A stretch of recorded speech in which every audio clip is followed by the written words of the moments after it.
नमस्कार, welcome to our channel Pooja classes 30। आज हम लोकसभा चुनाव 2024 एक नज़र में टॉप 33 करेंगे। तो आपसे निवेदन है कि आप हमारे साथ वीडियो के अंत तक जरूर बने रहें।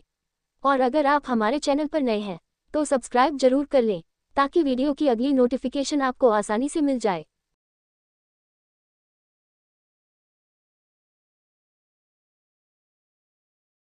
एक 18वीं लोकसभा के 543 सदस्यों को चुनने के लिए भारत में 19 अप्रैल 2024 से 1 जून 2024 तक आम चुनाव हो रहे हैं, क्योंकि 17वीं लोकसभा का कार्यकाल 16 जून 2024 को समाप्त होने वाला है। 2 18वीं लोकसभा के चुनाव 7 चरणों में आयोजित होंगे और नतीजे 4 जून 2024 को घोषित किए जाएंगे। 3 ये दुनिया में अब तक का सबसे बड़ा चुनाव होगा, जो 2019 के भारतीय आम चुनाव को पीछे छोड़ देगा। देश के चुनावी इतिहास में ये दूसरा मौका है जब लोकसभा चुनाव इतनी लंबी अवधि तक चलने वाला है। 4 2024 का लोकसभा चुनाव 44 दिन तक चलेगा। 5 समाजवादी पार्टी के बाद ममता बनर्जी की तृणमूल कांग्रेस टीएमसी ने 29 सीटों पर जीत दर्ज कर बड़ी कामयाबी हासिल की है। टीएमसी ने पश्चिम बंगाल में बीजेपी को बहुत नुकसान पहुंचाया है। 6 महाराष्ट्र में उद्धव ठाकरे को भी बड़ी सफलता मिली है। उनकी पार्टी शिवसेना उद्धव गुट ने इस चुनाव में 9 सीटों पर जीत दर्ज की है।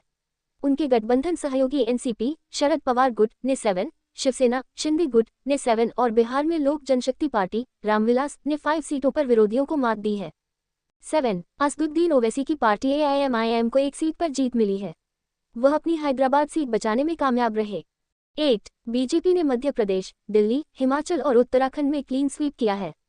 9 अन्य दलों की बात करें तो इंडियन यूनियन मुस्लिम लीग को 3 सीट, आम आदमी पार्टी आप को 3 सीट, झारखंड मुक्ति मोर्चा को 3 सीट, आंध्र प्रदेश की जनसेना पार्टी को 2 seat, communist party of India, मार्क्सवादी लेनिनवादी लिबरेशन को 2 सीट, जनता दल सेक्युलर को 2 सीट, विदुदलाई चिरुथेगल काची को 2 सीट, भारतीय कम्युनिस्ट पार्टी को 2 सीट, राष्ट्रीय लोक दल को 2 सीट और Jammu and Kashmir national conference को 2 सीट पर जीत मिली है।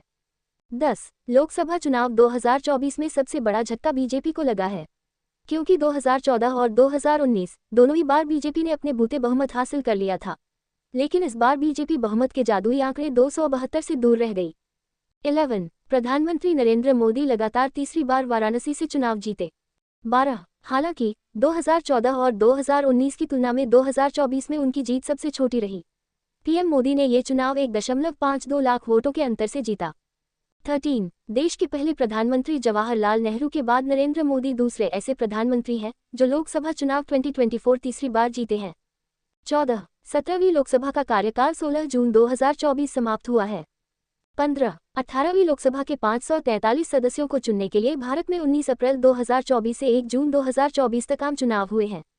16 चुनाव 7 चरणों में आयोजित हुए हैं और नतीजे 4 जून 2024 को घोषित किए गए हैं।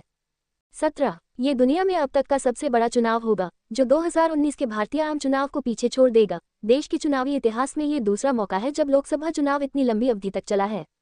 18 भारत ने 2024 के लोकसभा चुनाव में 31.2 करोड़ महिलाओं सहित 64.2 करोड़ मतदाताओं के भाग लेने के साथ विश्व रिकॉर्ड बनाया है।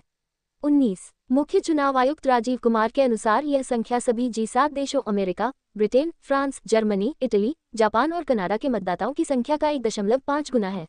20 चुनावी प्रक्रिया में 68,000 से अधिक निगरानी टीमें और 1.5 करोड़ मतदान एवं सुरक्षाकर्मी शामिल थे। 21 नरेंद्र मोदी का जन्म 17 सितंबर 1950 को गुजरात के मेहसाना जिले के वडनगर में हुआ था। उनकी माता का नाम हीराबेन मोदी और पिता का नाम दामोदर दास मोदी है। 22 साल 2014 लोकसभा चुनावों में भारतीय जनता पार्टी की जीत के बाद नरेंद्र मोदी पहली बार भारत के प्रधानमंत्री बने थे। 23 वह भारत की आज़ादी के बाद जन्मे देश के पहले प्रधानमंत्री बने हैं। 24 नरेंद्र मोदी की अगुवाई में 1984 के बाद पहली बार किसी एक राजनीतिक दल को अकेले लोकसभा में बहुमत मिला था। 25 नरेंद्र मोदी ने लगातार तीसरी बार प्रधानमंत्री पद की शपथ ली। 26 4 जून 2024 को 18वीं लोकसभा चुनाव के परिणाम घोषित किए गए हैं। 27 लोकसभा चुनाव में भाजपा के नेतृत्व वाली एनडीए ने 293 सीट पर जीत दर्ज की है, जिसमें बीजेपी भाजपा ने अकेले 240 सीटों पर जीत हासिल की है। 28 राष्ट्रपति द्रौपदी मुर्मू ने राष्ट्रीय जनतांत्रिक गठबंधन एनडीए संसदीय दल के नेता नरेंद्र मोदी को प्रधानमंत्री पद के लिए मनोनीत किया है। 29 दिल्ली स्थित राष्ट्रपति भवन में शपथ का आयोजन किया गया था। पीएम मोदी के शपथ ग्रहण समारोह में बांग्लादेश, श्रीलंका, मालदीव, भूटान, नेपाल, मॉरिशस और सेशल्स के शीर्ष नेता शामिल हुए थे। 30 प्रधानमंत्री बनने से पहले नरेंद्र मोदी ने 1 दशक से अधिक समय तक गुजरात के मुख्यमंत्री के रूप में कार्य किया था। 31. द 7th of October 2001 में नरेंद्र मोदी ने गुजरात के मुख्यमंत्री के रूप में पदभार संभाला था। वे इस पद पर 2014 तक बने रहे थे। 32. साल 2019 में बीजेपी को मिली जीत के बाद बतौर प्रधानमंत्री नरेंद्र मोदी का दूसरा कार्यकाल शुरू हुआ था। 33. वे उत्तर प्रदेश के वाराणसी लोकसभा क्षेत्र से सांसद चुने गए थे। Thanks for watching Pooja classes 30. Please like, comment, share and subscribe.